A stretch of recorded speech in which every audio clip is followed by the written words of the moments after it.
Are you a recovering people pleaser, looking to learn why this behavior occurs and what we can do to begin healing?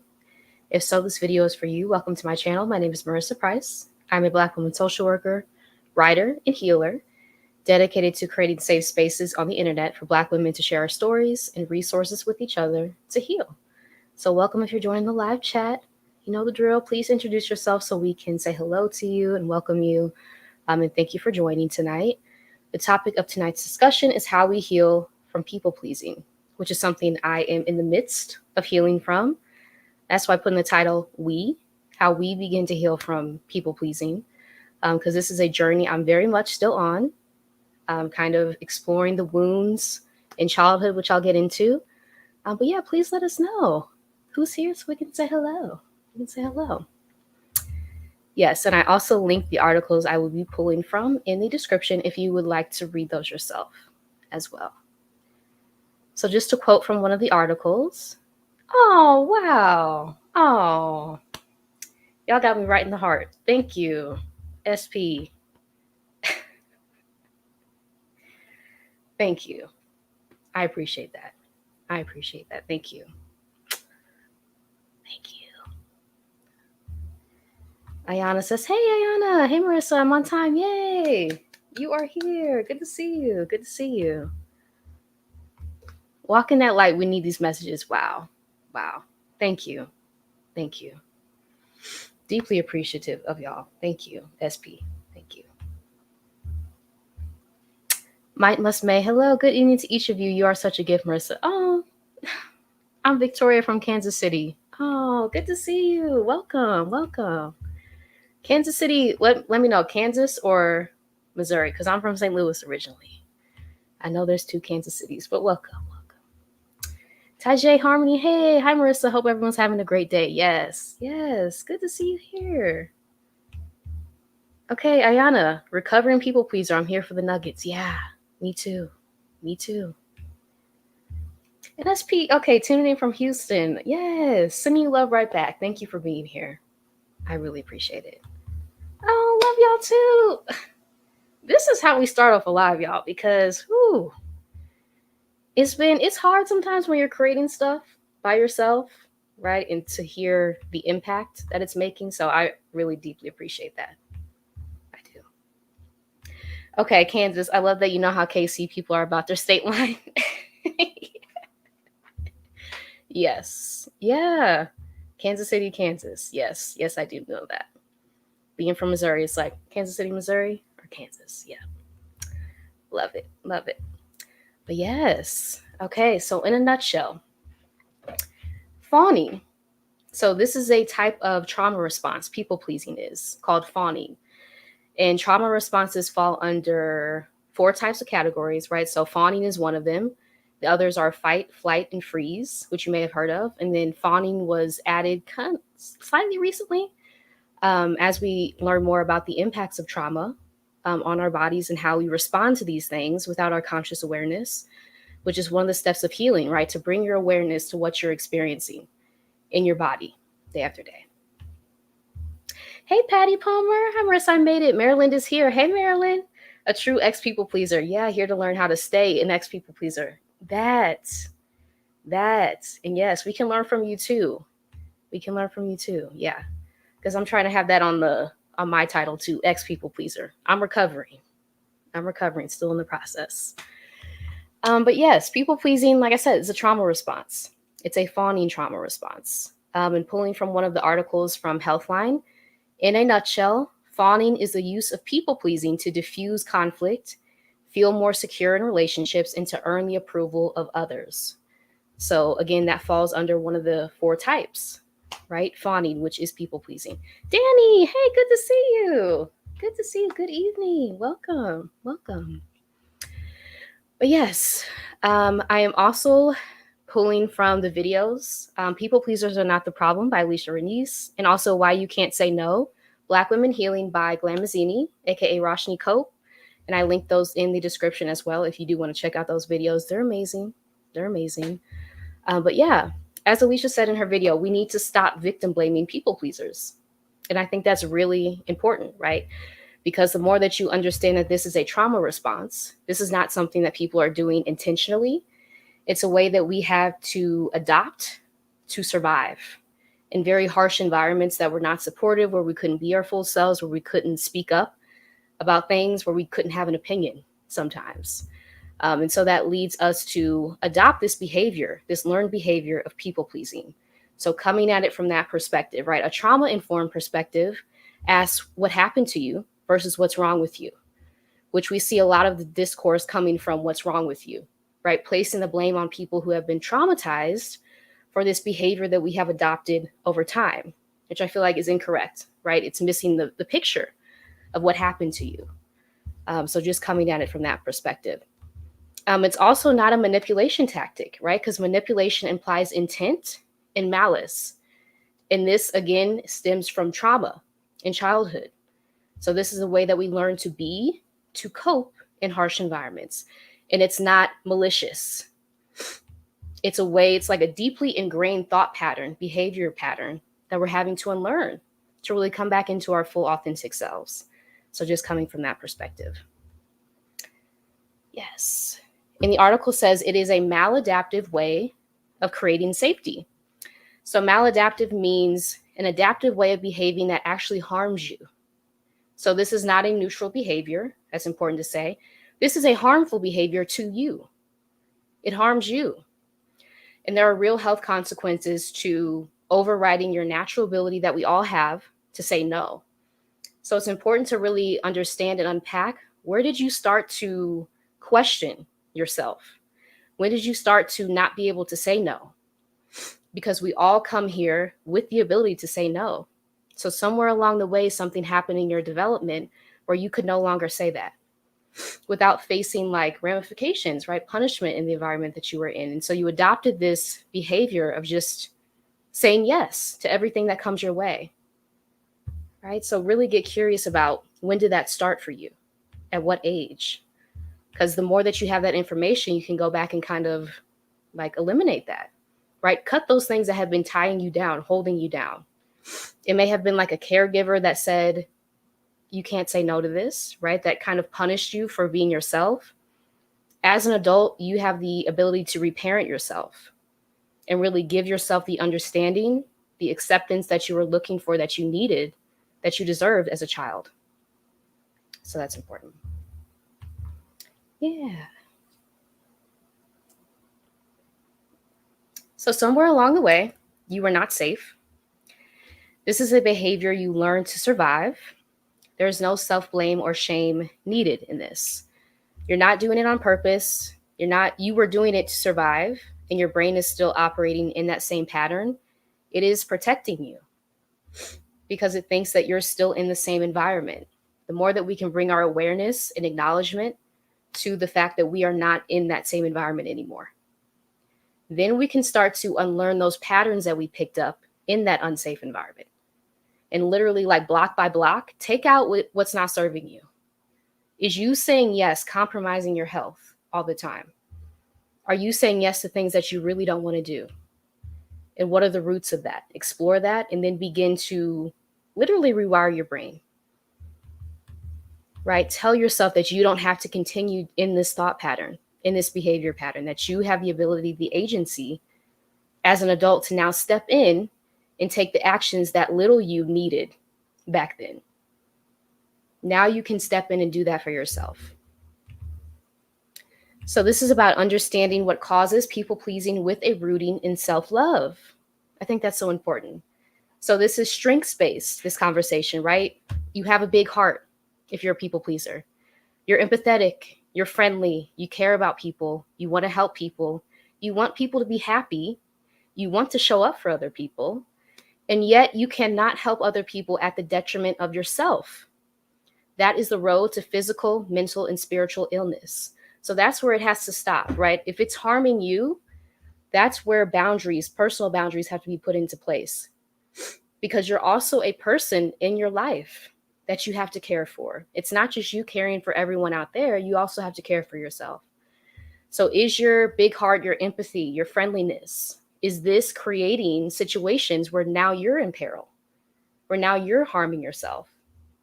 And if so, that gives you information that a boundary needs to be put in place to protect yourself, right? Mike Musme says, I appreciate the compassionate mindset that people pleasing isn't actually manipulating, makes me feel seen. Yeah, I appreciate that. And yes, Alicia's video, which I linked in the description section, also goes into this in more detail, right? The understanding the conversation around being manipulators as people pleasers. No, that implies intent. That implies that you're going out here and trying to get something from someone, right? Versus actually operating in a deeply embedded trauma response.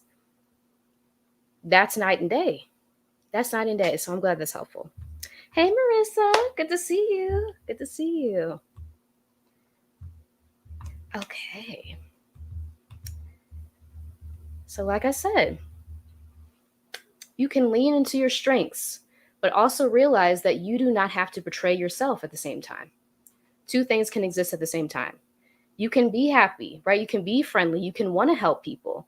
And also you have to realize that you are a person too in the equation. That you have to protect your spirit. You have to protect your mental health, your physical health, and you can't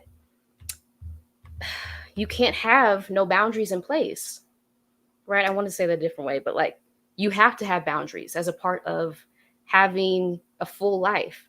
You have to be able to set parameters around yourself because as we know, people will take and they will take and not feel any way about it. And so being that we're the only person that we can control in this life, we have to protect ourselves. We have to make sure that we're good before we say yes, before we commit to other things that are draining our energy, that are taking us out of things that we actually want to do and putting us in places where we don't want to be. We have to protect ourselves.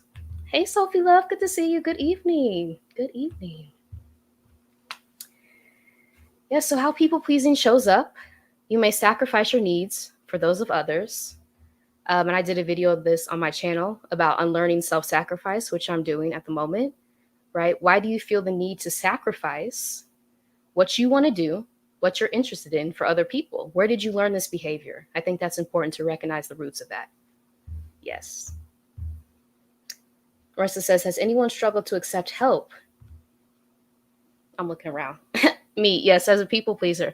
That part has always baffled me about myself. Yeah. Yep. That is true. Yeah. An over self-reliance. Absolutely, I have. Yep. Yeah. And that may stem from a memory like where you asked for help before. You didn't receive it. You were made fun of, like all of these behavioral responses. And now you're in the pattern where I can't even ask for help anymore because you remember that. So that might be the case. Hey, Alicia. Yes. Good to see you. Yes. Ayana says, it's unlearning niceness and choosing kindness and saying no without fear of rejection. Say no to the energy vampires. Yeah. Yeah. There's a really good book on energy vampires that I read a few years ago. But that was a new term to me. I hadn't heard that before. But yeah, it's real. That is real. Yep. Yes, other people-pleasing behaviors. You go out of your way to make others feel comfortable, even if it makes you uncomfortable. You feel responsible for other people's happiness. You often compromise your values and go along to get along.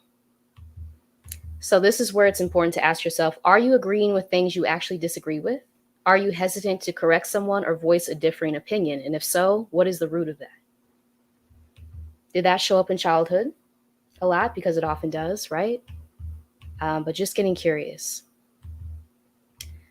You had to go out of your way to avoid conflict, even trying to predict other people's emotions. You had to do this to survive early on in a hostile, harsh environment. So this is a way to protect yourself. Now you try to predict what other people are feeling before you say something. Because in the past it could have been like a violent reaction to what you said. So this is rooted in something real that's important. This is not something that you're making up out of nowhere, which I think, again, like underscores why this is not a manipulative behavior. This is rooted in a past experience that you had that was deeply harmful, right? As Alicia lays out in her video, linked in the description. Yes. Yes. And to quote Roshni, which I also linked her video in the description, you get to disappoint other people and have it not be a conflict. And y'all, please check out Glamazini's video on why you can't say no in the description. That video got me together. But yeah, she said you get to disappoint other people and have it not be a conflict. So you can say no, right? And the other person disagrees with you, but there's no conflict when you're in a relationship that's healthy, whatever that looks like, right? It doesn't have to be a conflict. And so it's recognizing that the past behavior, the past encounter that you had, that was not a healthy dynamic. If you can't say your opinion and the other person disagrees, and now it's a conflict, and now it's a reaction, right? I think that's important. So you may not have personal boundaries. You're not clear on what you will or won't accept, what is and what is not okay. You're a perfectionist. Ooh, that's me. Unlearning perfectionism. Did you have to do everything perfect in the household you grew up in, or else someone would overreact or become emotionally volatile? Again, rooted in childhood experiences. And I do have, shameless plug, I do have a workbook.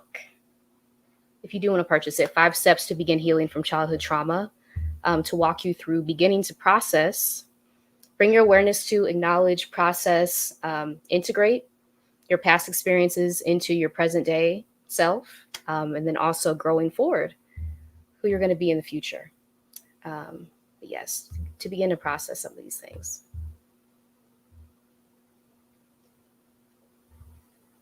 Oh, you're welcome. You're welcome. Yeah, she does. She does. Just out of nowhere. Yeah. Yep. I think at one point I was like, let me grab my purse because I can't. Because she was coming at me at every angle during that video. Yes. Thank you. Thank you. Oh, thank you. That's a blessing when you talk about your offerings. I appreciate that. Y'all, it's hard out here. It's hard out here, so I appreciate that. Okay. You feel like no one knows the real you because you're masking what you did to stay safe. As Roshni said again, you don't know who you are. You're living your life to please other people. Are you pleased? Are you pleased? You agree to everything that comes your way. You say yes when everything in you wants to say no. We know that feeling that comes up. It's like, I really don't want to do this. I don't want to do this. But it's like an obligation. There may be a guilt surrounding that. And so you say yes. You say yes to the point where you're exhausted. You're depleted. But saying no feels impossible. This is a classic people-pleasing behavior. Yeah. Yeah. Yeah. Are you pleased? Are you pleased? That's an important question to ask. Yes. You also may mirror what other people do and say, even if it doesn't really align with what you feel. So this is what you had to do when you were a child to survive a traumatic environment, mirroring behavior. You have a hard time honoring your anger. You are not allowed to express your anger as a child, right? You may feel guilty and then start blaming yourself or even creating a story to justify what someone did. And a way to begin healing from this is to go with the natural response of anger, to sit with it, to allow yourself to feel angry because you weren't allowed to do that as a child in the environment that you were in. So it's really healing that is going back and realizing that you can feel that. You can sit with that and you don't have to shoo it away. You don't have to turn it into something else. It can just be anger. Disappointment, you don't have to create a story to justify what someone did, their actions. Like, just go with the feeling. Right. Also, dissociation. So you may shut off your emotions when you're in the fawning trauma response. This is because you are more in tune to how other people felt than how you felt. You had to be to survive. So you may disconnect, space out when you become overwhelmed in social situations. This is something I'm healing from. Yeah. Right. The "are you pleased" really makes me realize how much I suffer. And pleasing others before myself. Thank you for sharing that. And yeah, that's goes to the next part, like how this hurts you. How are we suffering? Because we're saying yes to things we don't want to do. We're taking on obligations that are really draining us. How are we suffering in the process? And how can you begin to heal from this, to really view yourself as a person in your own life? Yeah. Marissa says, ooh, learning to feel my anger has been such a pendulum swing. Yeah. I had to show myself grace because I was big mad at first and didn't know how to express myself calmly. I'm coming back to center. I feel that. I feel that. Because when you've been suppressing anger and other emotions for so long, sometimes it'll just come out right out of nowhere. Like, and people will be like, I didn't even do anything. Well, I've been holding this because I'm a people pleaser for so long, right? And now it's just coming out. So it's giving yourself compassion and grace in those moments. It's like, yeah, you've been suppressing natural anger for a really long time. Yeah. Coming back to center. I love that. I love that. Yeah. Being more concerned with and aware of the emotions of others and my own. Yeah, it's home. Yeah. Yeah. Yep. Can relate. Can relate. Hey, Sade. Good to see you.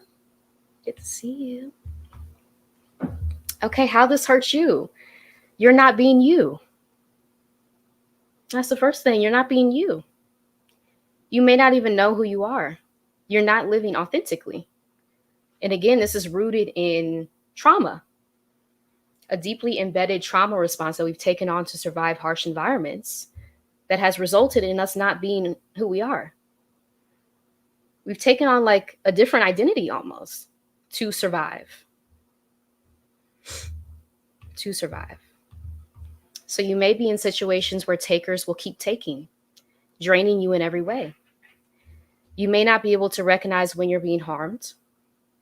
You're continuing to accept conditional love. You are silencing your own sacred voice. You're shutting off your opinions.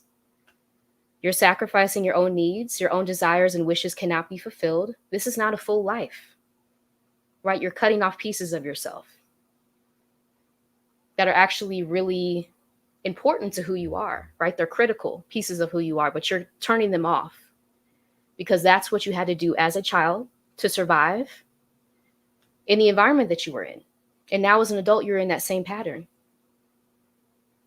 right? So it's recognizing that you have the agency to now take yourself out of that pattern, which may be a slow, gradual process, but little by little, it's coming back into your authentic self again, right? It's not taking on anything new. It's getting back to who you always were before you took on the layers to survive. Yeah. Hello, Jen Tekla. Let me know if I'm pronouncing it incorrectly, but yeah. Biggest hurdle is not speaking your truth when needed. Yeah. That's so true. That is so true.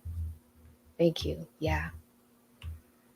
Yeah, and feeling like it's impossible to say the truth sometimes, right? Because the reaction to when you shared the truth before was so harsh, and especially those of us who are sensitive, right? We'll take that and we'll internalize that for years. For years. And it's just getting to the point of reparenting yourself, right? Being your own caregiver now as an adult and blocking yourself from that and realizing you don't have to take that on. People's responses are not something that you have to take on. They aren't. And that has been part of the healing process for me, right? Realizing that people are going through their own things. Not everything is about me, and I don't have to make everything about me. It's really kind of like building a force field around yourself as you begin healing, right? Establishing parameters where people can enter and when they cannot, right? Stuff that we should have been able to do as children had we been in environments that were conducive to that, but we weren't. And so it's having that radical acceptance of where we are now and the patterns that are still continuing, but understanding you have the agency to step in now and be like, no, I don't want to continue this pattern. It's not serving me. It's not serving me. It's actually like leading to health consequences. Right? So how it hurts you? You are living in constant fear that someone will abandon you because they may have in the past, if you are the real you. You are spending a lot of mental energy trying to predict how other people will react, but it's not possible. Right? You're not responsible for regulating other people's emotions. And I've shared this before in a post, but you aren't.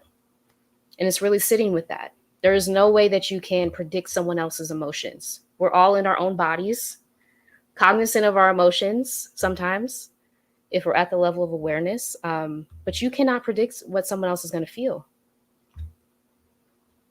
And we had to try in environments that we were in where emotional reactions may have meant danger. We were not safe. And so we adopted this response of, let me try to see if I can predict what this person is going to react like. If I say it in this way, if I couch it in this, if I put some like flowery language on it, maybe that will like stop a potential reaction from happening.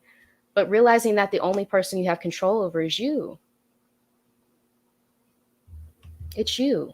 And now as an adult, you have the power to take yourself out of interactions where people blow up. Because you should be able to voice your opinion, what you're feeling in a healthy relationship dynamic. Right? Before in childhood, that was not possible for a lot of us. But it's coming into the fact that now you're an adult. Now you're an adult and you have the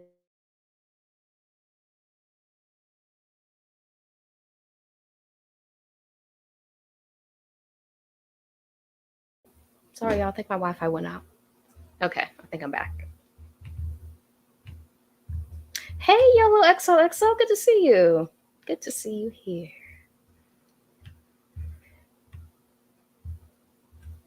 Alicia says, yep, I learned to manage other people's emotions to survive. Yeah, a lot of fawning. Thank you for talking about this. Absolutely, yeah. Yeah, fawning. Me too. Me too. Yep. And again, fawning is the use of people pleasing to diffuse conflict, to feel more secure in relationships, and to earn the approval of others. That is the definition of fawning, taken from the Helpline article linked in the description section. Yeah.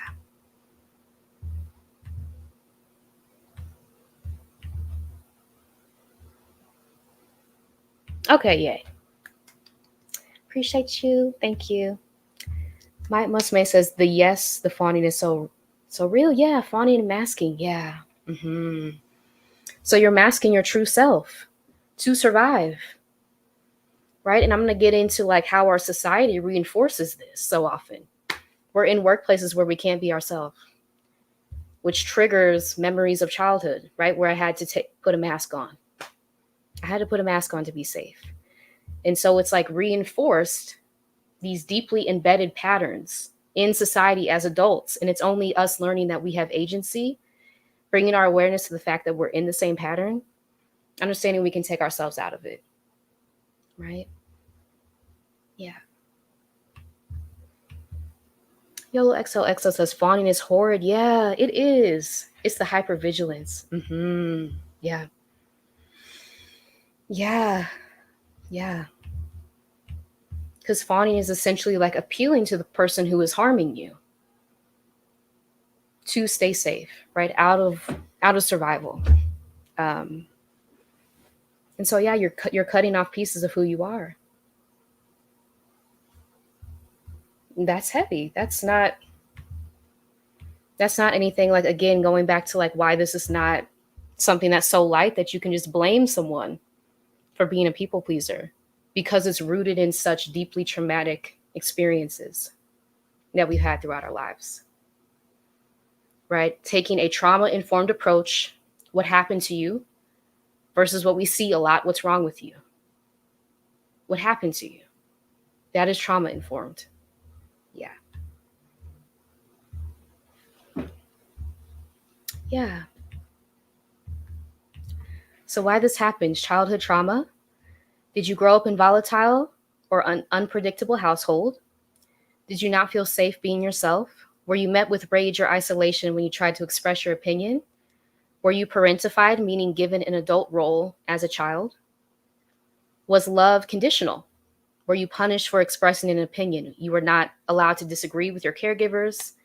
Were you not able to develop a separate identity from your caregivers, which is often the case? When we become enmeshed with our caregivers, right, it will often lead to people-pleasing behaviors because we're not supposed to be in that role as a child. But a lot of the circumstances, again, in the greater society that we live in, create these conditions to where we're experiencing this as an adult.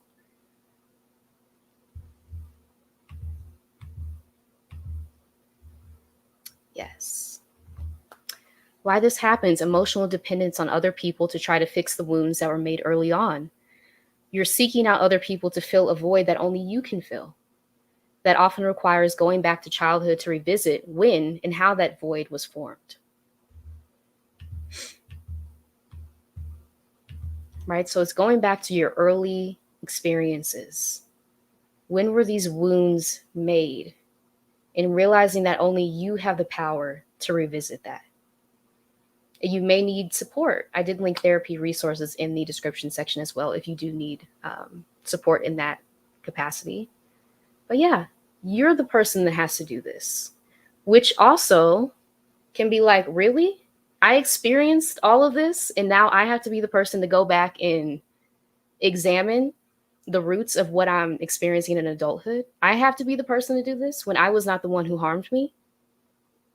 That can bring up feelings of anger, resentment, hurt. Because now you have this extra work added to your life in adulthood that you're trying to work through. When it was never your fault. You shouldn't have experienced this in the first place. So if you're feeling that, like, leave space for that, for those emotions too. It's not fair that you have to do this. That you now have to do the work of healing when you're the one who was harmed.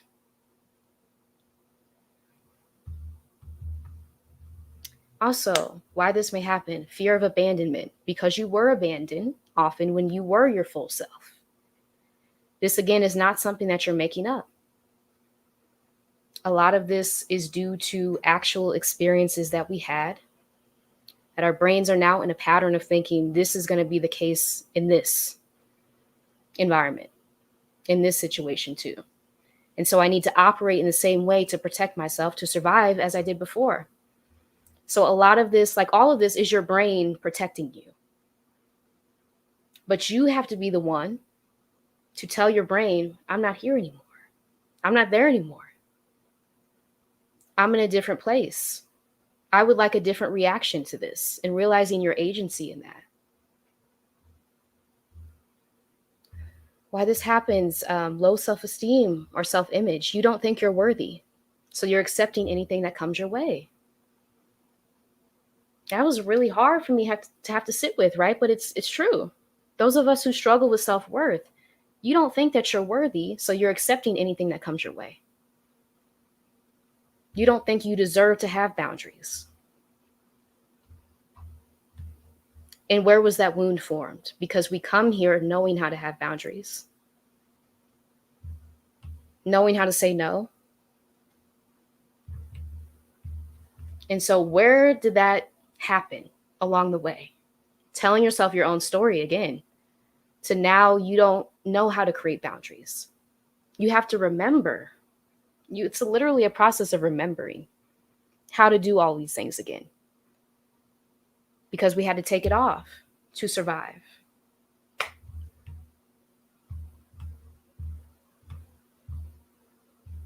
Sade, that's a good point. The men in my life tend to have stronger boundaries, not all, but most.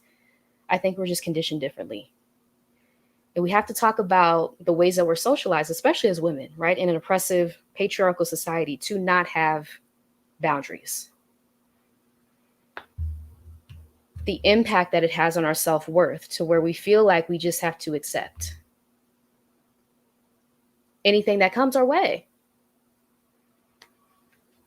So the greater systems of oppression that we're living under cannot be ignored in how we become people pleasers and how we're continuing these behaviors in adulthood. Again, even like talking about toxic jobs. When you try to set a boundary in a toxic job, what is the result? The other person is not going to honor your boundary. They're not going to see you as a person like, oh, yeah, I do need to care about what this person's feeling, because it's a toxic environment. How many of us are in toxic environments under oppressive systems where we cannot say no without consequence? And how does that impact our ability to stand up for ourselves? Yeah.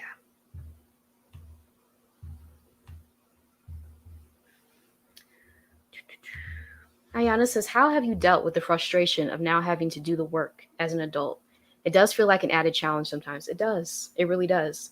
I think just allowing myself to feel the frustration and not push it away. Like, yeah, this sucks. This sucks that I have to like go back and comb through all of these really deeply traumatic memories to understand how I'm operating as an adult. Yeah, just allowing myself to sit with it, feel it, and just realize that I have the agency now to chart a different course, I think. Yeah, it's an opportunity to grow, kind of reframing may be helpful as well. It's an opportunity to come back to your full authentic self, although you never should have, right? Also holding space for multiple truths. You never should have had to do this. This should not be your work to do. But it is, right? It unfortunately is. And so how can you now reframe this as this is an opportunity to be me, to come back into who I always was, to pick back up the things that I dropped along the way? I hope that was helpful. Yeah. SP says, I agree. Yeah, I think these are also learned conditioned behaviors. Unfortunately, many of us have been raised weird but not loved.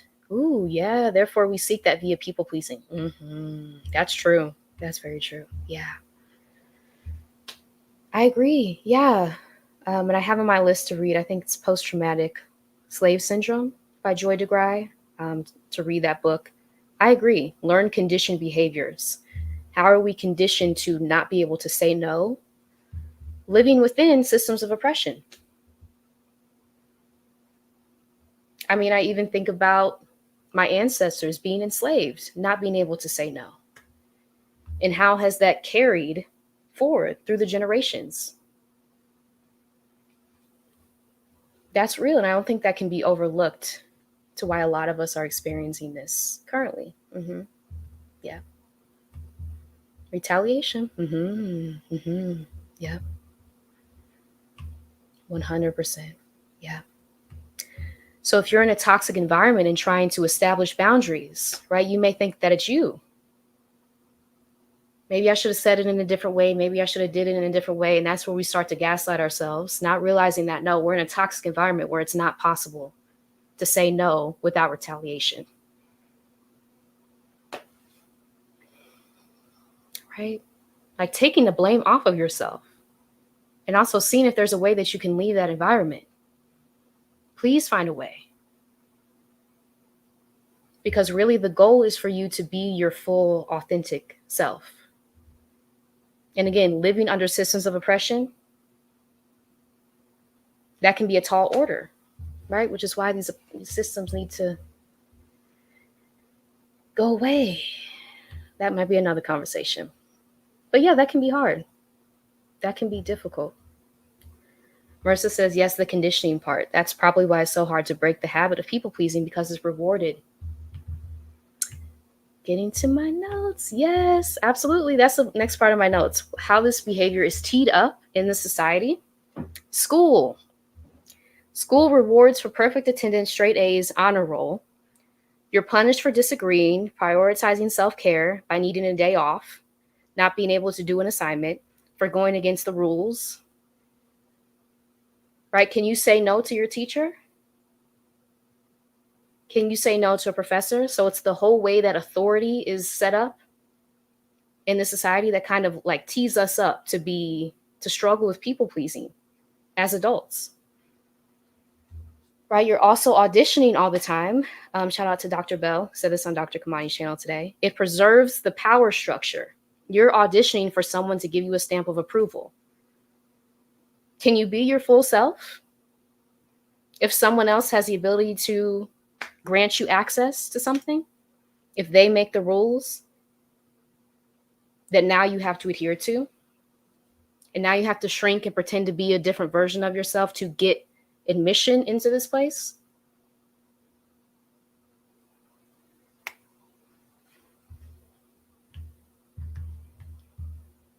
Marissa says, yeah, but rewarded at our expense.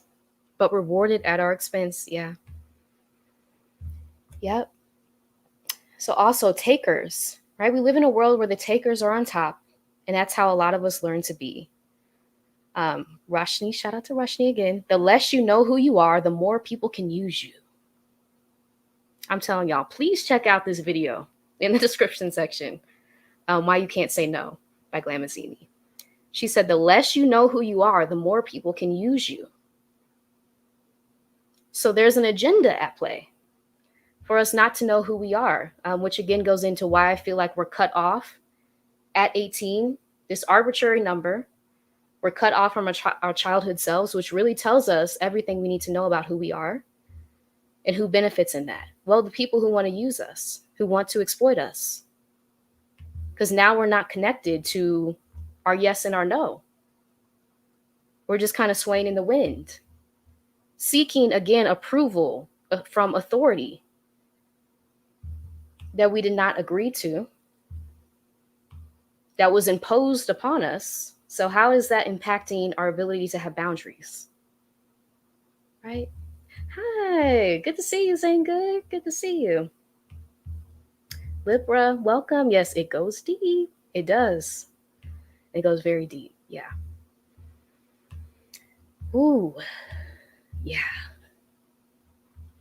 So work, the exploitation of labor, which Alicia talks about in her video, again, linked in the description section.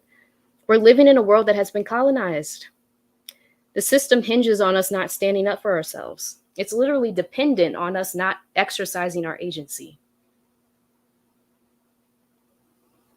Fear is a tool in that.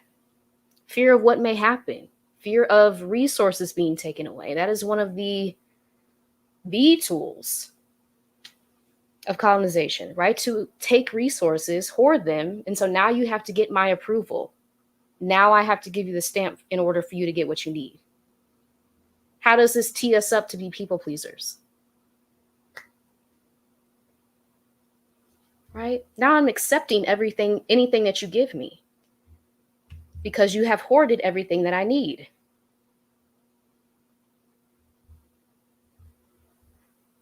Yeah.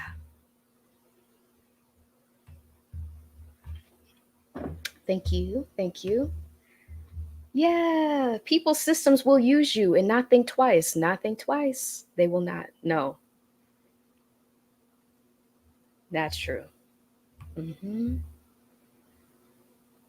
Yep. Yeah. Ayana says, yes, chimed here on YouTube, offer to reframe. I get to heal this. Okay. I'm glad that was helpful. Yeah. Yeah, reframing it. Now you get to reclaim the parts of yourself that you lost. Go back and explore, even like getting curious, right? Now you have the ability to explore who you were this entire time. And now you can bring that person back, those people back. That reframe has been helpful for me in working through the frustration that is very real. Right now I have to heal. I have to heal while I'm still dealing with the effects of this showing up in my life every day. And that's where self-compassion really comes into play. You really have to give yourself so much grace, because this is a slow, gradual process of understanding how you are showing up as a people pleaser, asking yourself probing questions, right? Do I really want to do this? What do I feel like is going to happen if I say no? And is this tied, connected to something that I experienced early on? Is this a similar situation? What is it reminding me of? And leaning into that. Thanks, Marissa. Thank you. So many truths being spoken by you in the chat. Agreed. Thank y'all so much. Yes. Yellow XOXO says the best part is the healing, though. We find our power and then step into it. We do. We do. Thank you for that. The best part is the healing, though. We find our power and then step into it. Yeah. Reframing it like that. Now you're going back to get your power. Now that you become aware that you have been in situations that have compromised your power, now you're going back and getting it. That feels good. That feels good. Yeah. So reminding yourself that all you can control in this life is you. Other people are horrible, right? Other people are takers. They will continue to be takers. They'll continue to be horrible. We live under systems of oppression that literally socialize a lot of us to act in this way. But you can always control you. You have the ability to literally, like I said, construct a force field around yourself and block out anything that you don't want there. That is personal boundaries. That is establishing personal boundaries. What do you want to do? What is acceptable to you? What is not? And then putting that up, putting that barrier up to protect yourself. And it's really a matter of your health, because your mental health, spiritual health, physical health can be compromised. Again, if you are doing these things, which are strengths, right? You have a big heart, you're empathetic, you're friendly, you care about people, you want to help people, you want people to be happy, you want to show up for other people. And I have to emphasize this, yet you cannot help other people at the detriment of yourself. That is the road to physical, mental, and spiritual illness. So holding both of those. It doesn't change the person who you are, but you're just protecting those sacred parts of yourself, because not everyone needs access to them. Because again, there are takers. There are people who will continue to exploit you. And that can be a difficult truth for those of us who just want to be free to be ourselves, to realize that we have to create boundaries around these special gifts that we have in this really messed up world that we live in. Holding space for both of those.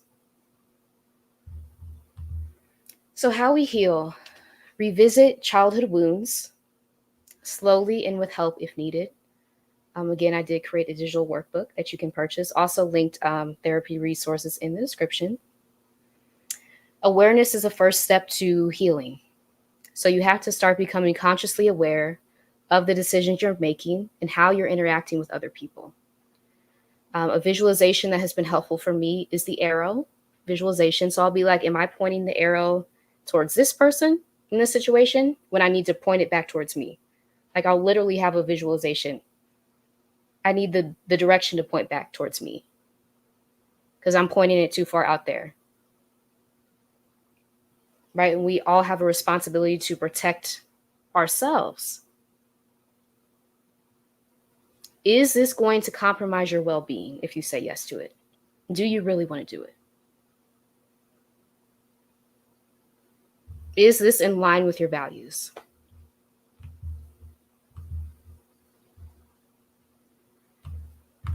Yeah. Moon Warrior Turtle. I found recreating my childhood joys has been effective in reminding myself who I am. Placing stickers, let's go. Placing stickers on my face, watching my old 90s TV shows, and keeping a journal and drawing paper nearby. That's everything. And you just gave me an idea. I think I want to put some stickers on my face too, because that sounds really fun. Okay. Thank you. And it's like having fun, right? Because one of the things that we're socialized to do when we become adults is become very serious about everything.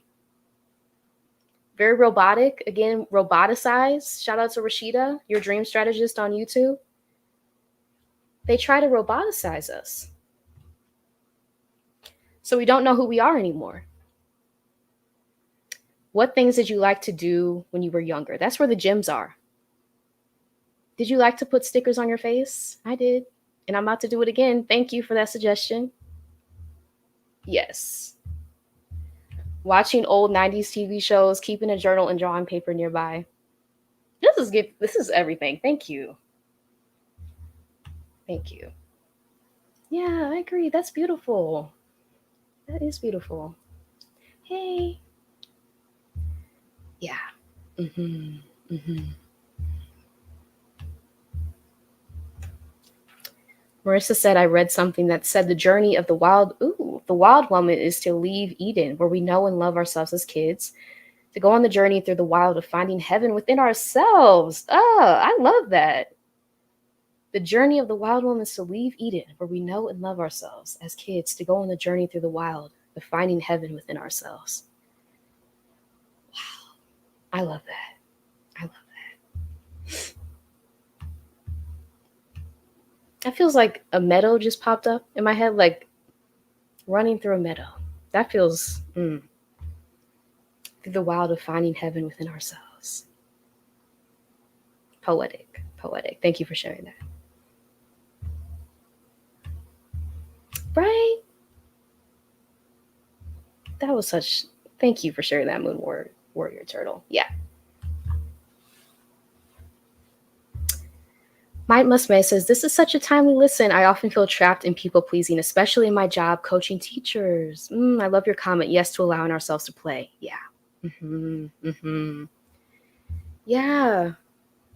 And people pleasing in jobs, again, it's reinforced to go above and beyond, to not say no, especially for Black women in the workplace, which I talk about all the time. We already have a target on our back when we enter a lot of these workplaces.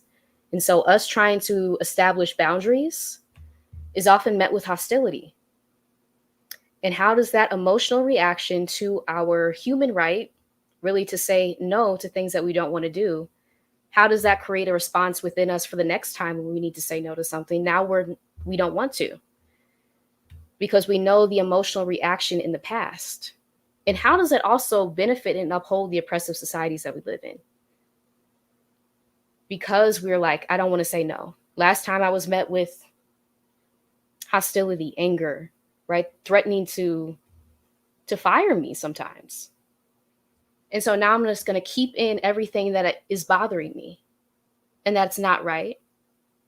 And your spirit knows that it's going against your boundaries. That's another thing with healing, right? Tapping into, how does it feel when you're saying yes to this thing that actually really irritates you, frustrates you, is not aligned with you? And how can that be your compass going forward?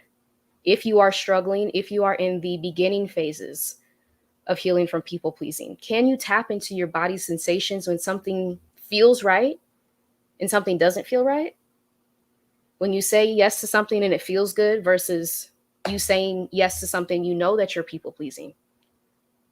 Can you begin to keep a log of how that feels? Voice notes, recording to yourself. Right? This time I said yes to this thing that I really didn't want to do, and now I'm having heart palpitations. And now I'm not able to sleep. That gives you information going forward. So next time something similar like this comes up, now you're going to say no. 2-letter word that feels impossible to say sometimes, right? But just try it. To literally preserve yourself. Self-preservation to heal from people pleasing is key. Yes, the queen of play, embracing our childhood selves. Yes, agreed. To heal. To heal. Yeah. Might must may. I love playing The Sims 4 and watching Gilmore Girls. Yes, I need to do that more often. I haven't seen Gilmore Girls. It's been a while. I need to write that down too. Thank you. In Sims 4, yes. I used to play that too. Okay, y'all. This is my list that I'm building. Thank you. Yeah.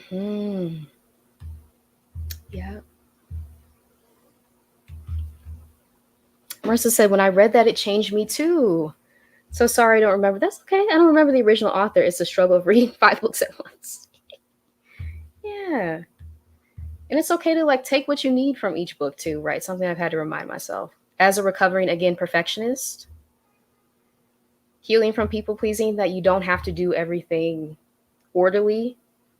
Another tool of oppression, right? That everything has to be in order, very rigid, structured, giving yourself the ability to play, to read one page of a book and put it down. Because now you set the rules for your life. You set the rules. How we heal, finding out who you actually are. So a period of self-discovery. What do you like to do? Get curious about it. Start your hobbies again. Tap into your creativity. Relearn yourself all over again. And this, again, can feel like I really have to go back to square one and learn who I am again. But it's embracing the excitement, reframing that. Now you get to rediscover who you are.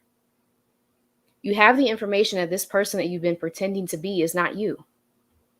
Okay, so take that, and now you have the ability to ask yourself, who am I? Who am I? And Rashi on her channel has an excellent workbook in the description section of her video, Who Am I workbook. Let me link her channel here in the description if you are interested in that.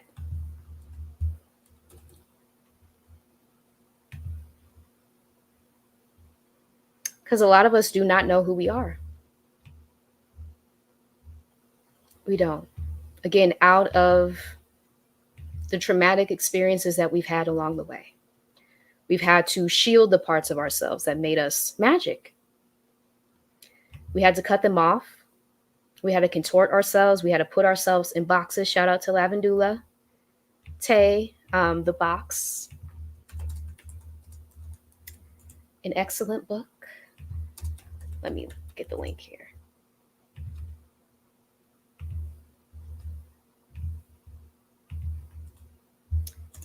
This is the link to The Box by Lavendula, which is an amazing book that really, if you are struggling with being in boxes your entire life that you didn't consent to, would highly recommend this book. As we begin to like get out of these boxes and really come back home to ourselves. Can you say no to the little things that irritate you and then work up to the bigger things that irritate you? So the little things you say yes to along the way that you like, no, I really don't want to do this. I don't like this person. I don't like being in this environment. Slowly but surely, can you say no to the little things and then work up to the big things? The job that you don't want to be at? Say, no, I'm actually going to pursue something different because this is not aligned with my spirit anymore. It's really sitting in the truth of what you want to do and who you are. And does this align with who you are?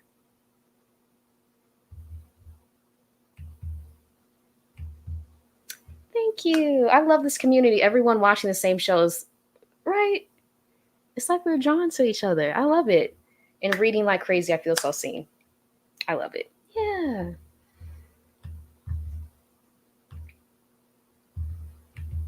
Zane Good says, I need help with perfectionism. Yeah.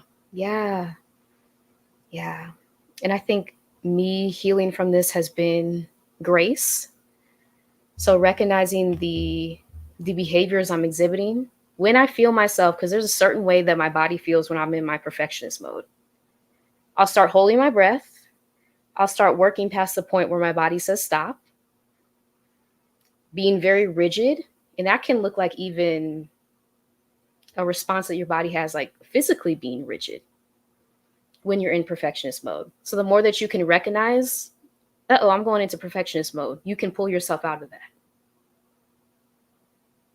and pivot to something different.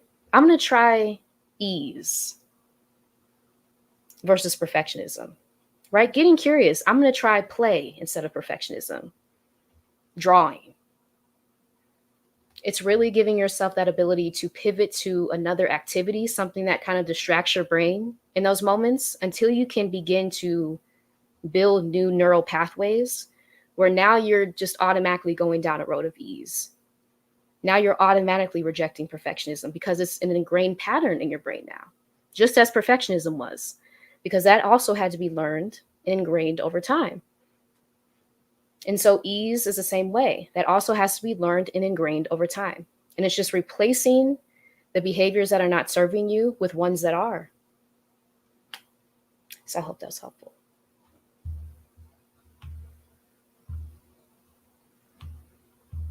Yeah, it's a practice. It is. It really is. Yeah. Play instead of perfectionism. Yeah. Yeah. What can you substitute?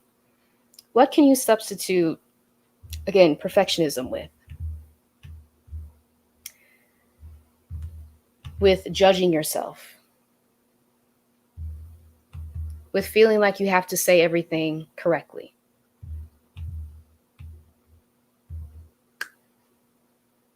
Right? With not having the ability to say no. Every yes that you're saying to something that you don't want to do, can you substitute that with no over time? Even looking at it like that way. So it doesn't have to be this huge thing that you're undertaking, healing from people pleasing. Just a matter of small substitutions over time. Again, with a behavior that's serving you, replacing it or taking out the behavior that is not serving you, because people pleasing is not serving you.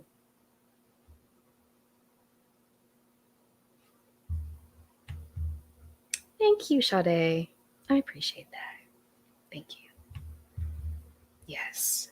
Yeah. Yeah. Yellow XO says, I love that, Marissa. I set the rules. Yeah. I set the rules in the example of reading one page and putting it down.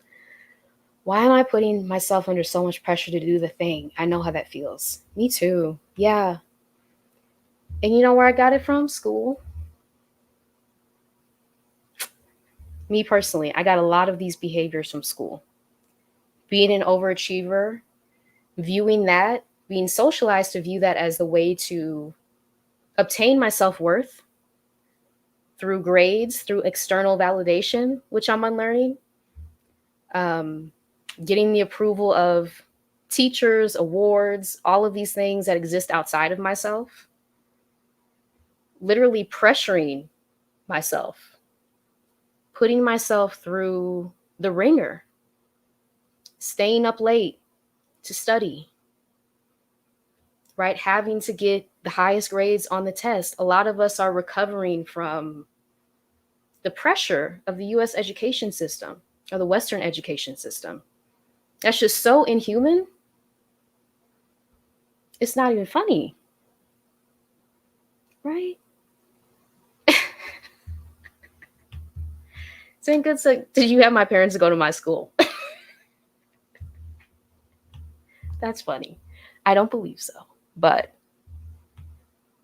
it's a pattern over time. It is a pattern because we are, as Marissa said, we're rewarded. We are rewarded for being people pleasers. And so that's a positive reinforcement to continue this behavior that's leading to your detriment.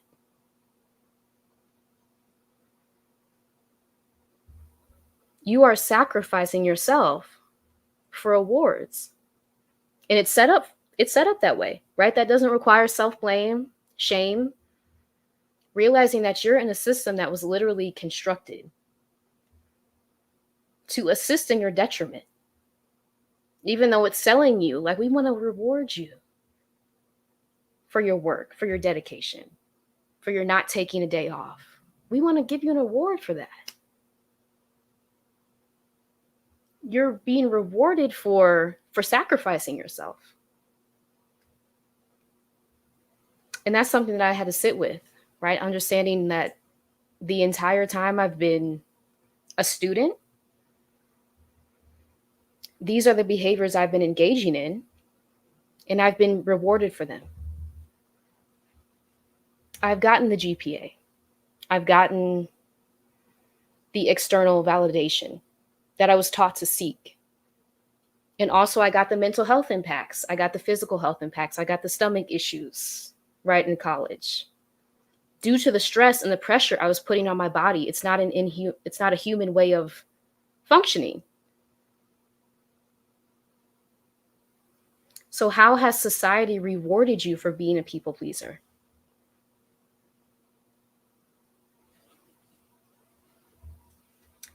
How has it reinforced that what you're doing, even though your body is telling you, I can't do this anymore? The fact that that external validation keeps coming to you, it's like a valve that keeps turning on every time you continue to sacrifice yourself. And just bringing your awareness to that, right? Patty, thank you. Thank you. Yeah. Yeah. Mm-hmm. Same. Yeah. Just burnt out and exhausted as a teenager. So I wasn't the only one. Yes. Mm-hmm.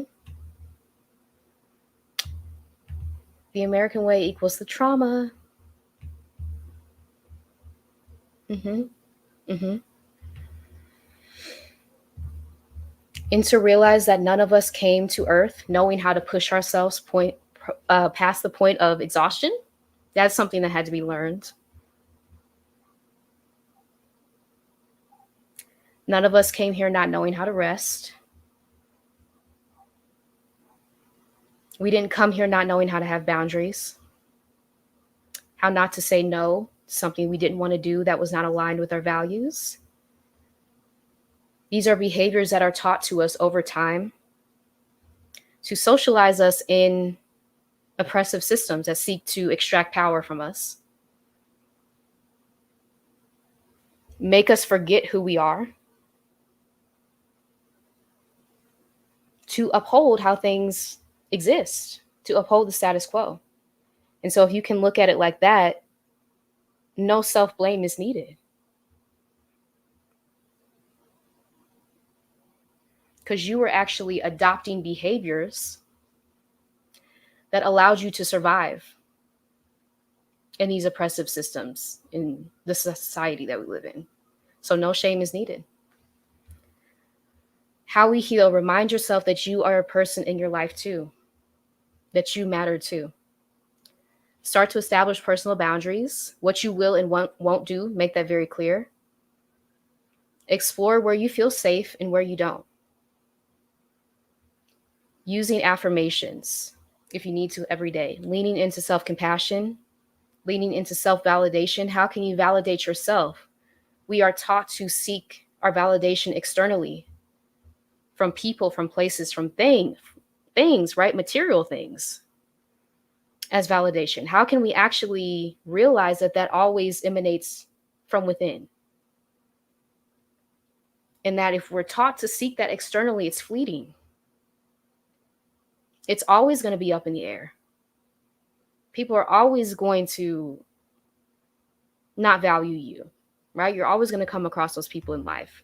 If you've tied your validation to other people and they withhold that, what effect would that have on you versus it coming from within you 100% of the time? That's permanent. Resisting self-judgment and blame, like I said, having patience, seeking out healthy relationships that allow you to be your full, authentic self and that provide unconditional love. A lot of us were in households where love was conditional. It's like, if you do this for me, I guess I'll show you a little bit of love. How can you seek out relationships where it's like it's a given?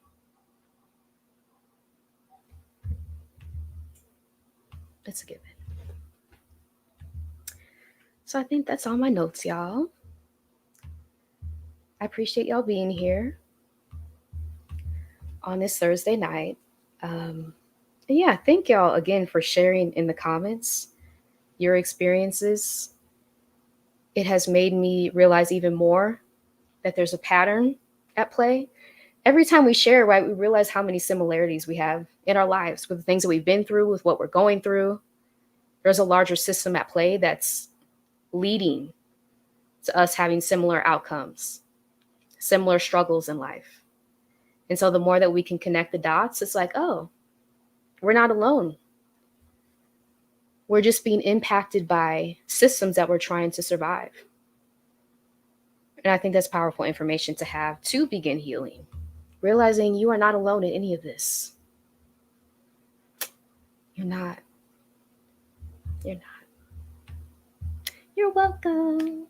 You're welcome. Thank you for being here. Thank you. All right, y'all. On that, Yellow XOXO says, so thankful to be here with all of you. It always feels good to be. I agree.